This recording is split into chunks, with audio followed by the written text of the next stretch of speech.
everyone, and welcome to Martin's Home and Garden's Houseplant of the Week. This week we're going to be talking about a super easy to care for plant. This plant's name is Schefflera arbicola variegata. So what that means in us normal people words is that it's a variegated dwarf umbrella tree or dwarf Schefflera. So what's really cool about these is that these are for the people who say they have a black thumb, brown thumb, whatever. These are for you because they kind of thrive when they have less care. So we'll kind of get into that. These plants are native to Taiwan, and they are a very popular plant because of how easy they are to care for and because of the stunning foliage that these have. You can get them without the variegation in them, which if you don't know, variegation is when the leaves have any other color other than that deep green color. So you'll see in the plant world a lot of things being called variegated, and that's what that means. So it's not an issue with the plant. It actually, people pay a lot of money for things that are variegated, so it's kind of a cool thing to keep in mind. But they're really known for the variegation, but you can get them without it as well.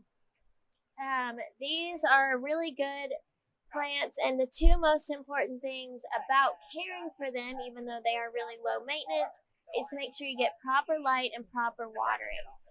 If you handle those two things, then you'll pretty much be set with these. So let's kind of dive right on into it. So with light, they're going to be like every other video we film pretty much, where I say they like bright indirect light. They like about 6+ hours on a nice sunny window or right near the window. They can tolerate a little bit less light, but not too much, because they'll start to get really leggy and floppy, and that's when they won't be able to support their own weight of the leaves, and they'll start growing weird directions, and nobody wants that. So you want to give them the light that they want, but always make sure you never put them in bright, direct light if you put them outside, because it will burn the leaves. If I were you and I had it inside on my window, I would make sure to rotate the plant every now and then to ensure symmetrical growth. If for some reason you're not liking the growth direction of your Schefflera, you can prune it, but just making sure that you rotate it every now and then will ensure that it grows all in one direction, looking nice. So then we can get into water, which is the second most important thing. The most common problem with these, because they do work well with neglect, is that people overwater them. It's pretty much also the only fungal issue that can arise with these plants. So making sure that you get in a good habit with watering them is really important. I would wait until the soil dries out pretty much, like when you stick your finger in there and it feels like the Sahara Desert, then you're going to thoroughly soak them. So just make sure you get tons of water in there, and make sure that it all drains through, because like I said, overwatering is a problem. So making sure that the water is free flowing and that you soak them pretty well is nice and important. So a sign that you are overwatering your Schefflera would be that the leaves down towards the bottom start to yellow and fall off. That's a pretty common trend whenever you have overwatering going on. Now, underwatering can also be a sign of yellowing leaves, but most of the time that starts up higher than if it's overwatering. So that's kind of just something to keep in mind there. As for toxicity, if you have little hands or little paws around your house, these are toxic to pets and people if they're ingested. It can cause a burning sensation, swelling, difficulty swallowing, but it's not often fatal, so I would just make sure that you're aware that it is toxic, but it shouldn't be that big of an issue. And like I said, for pests and diseases, they are not susceptible to most pests or diseases other than overwatering in terms of diseases, and overwatering leads to root rot, which is a type of fungus.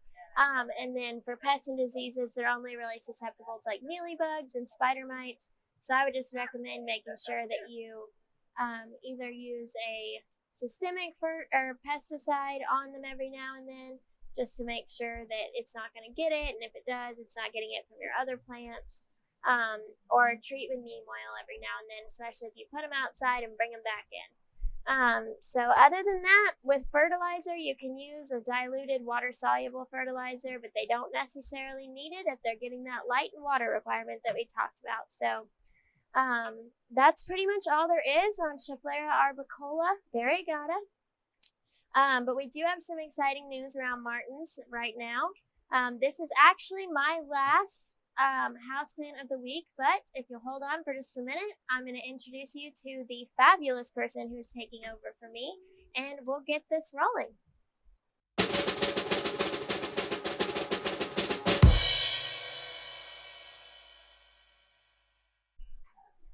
Everyone, I've had so much fun being your resident houseplant guru and learning and teaching, and I have loved making these videos. But Sarah has also gotten to learn so much in the past year, and now she's going to be taking my job as your resident houseplant girl, and she's so excited.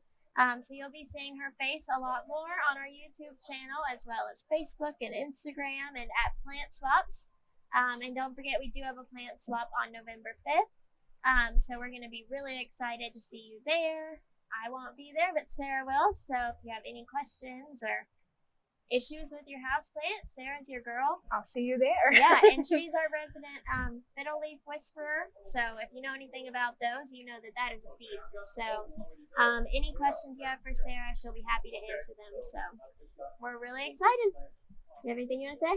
I'm very excited to learn and teach everyone some new things. Yep. So check out our Facebook page to learn more about our plant swap that's coming up, and we'll see you in the store.